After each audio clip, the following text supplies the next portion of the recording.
Hello guys, म चाहिँ भर्खर उठेको छु अनि त्यस पछाडि उठेर चाहिँ मुख धुन जाँदैछु अनि मुख धुँदैछु।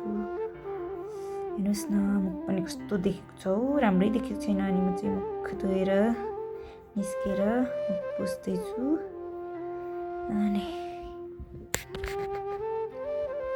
मुख पुसिसकेर मेरो अनि लुगा धुन गएँ। अनि लुगा धुँदै थिएँ घाम लागेको थियो। अनि त्यस पछाडि लुगा धुइसकेर पखाल्न थालेँ। अनि पखालिसकेपछि चाहिँ पखाले हेर्नुहोस् न, यो चाहिँ मेरो बाटा होइन कि, यता आन्टीको बाटा हो।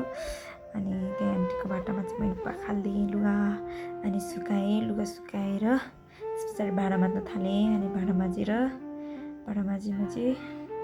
अनि त्यस पछाडि मम्मीकोमा गएँ। अनि त्यस पछाडि मम्मीकोमा गएर चाहिँ मम्मीकोमा पुग्न लागेँ। म फाइनली म मम्मीकोमा पुगेँ। त्यस पछाडि मैले गेट खोलेँ अनि गेट खोलेर चाहिँ लगाइदिएँ। अनि त्यस पछाडि म भित्र पस्दैछु। अनि भित्र पस्दाखेरि चाहिँ मिनाजु सुतिरहनु भएको थियो अनि दिदीहरू चाहिँ मम्मीहरू चाहिँ काम गर्दै हुनुहुन्थ्यो। अनि फेरि म घर फर्किएँ। बेलुका म घर फर्किएँ आफ्नो घर। थिएँ बाटोमा हेर्नुहोस् न, हरियाली मकैहरू बोडीहरू फैलिरहेको थियो। अनि म चाहिँ रोड काटेर यता आएँ अनि मेरो घर आइपुग्न लागेँ म चाहिँ। अनि घर आइपुगेँ फाइनली। अनि त्यस पछाडि गेट खोलेँ, फेरि भित्र पसेँ।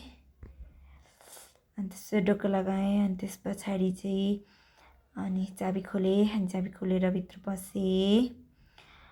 अनि भित्र पसेर तन्ना पनि हाल्नु बाँकी थियो कि, अनि मेरो चाहिँ तन्ना धोएको थियो नि त। अनि त्यही भएर अनि मनी प्लान्ट छोएँ। अनि लुगा टिप्न गएँ। अनि लुगाहरू चाहिँ सुकिसकेको रहेछ। अनि लुगा टिपेँ। लुगा टिप्दै अनि म चाहिँ भिडियो बनाउँदै थिएँ क्या। अनि त्यस पछाडि चाहिँ बेला यसो भिडियोतिर नि हेरिरहेको थिएँ। अनि लुगा टिप्दै अनि अब चाहिँ तन्ना टिपेँ। अनि